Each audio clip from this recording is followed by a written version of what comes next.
අයියා බෙල්ල අම්මා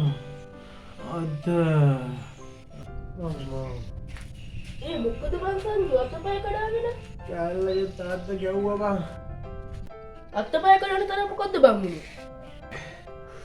කැල්ල කිව්වා බං හෙට වැඩට යන්න බෑ කියලා ඉතින් මං කිව්වා බං පඩි කපා ගන්න තු වැඩට යන්න කියලා ඉතින් මං පඩි කපා ගන්න තුවරට යන්න කිව්වා කියලා උන්ගේ තාත්තුඹට ගහන්න පිස්සුද බං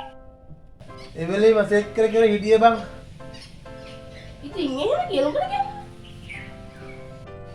පඩිය කපා ගන්න තු වැඩට යන්න කියද්දී ඩීය කෝට අයිප් වෙලා තිබ්බේ නෑ බං අඩෝ ඒකටයි බං උන්ගේ තාත්තුඹට ගැහුවේ පඩිය කියන තැනට ඩීය කෝට අයිප් වෙලා තිබ්බේ නෑ ගොන් හරකෝ පඩිය හුටා Pensi tadi dunia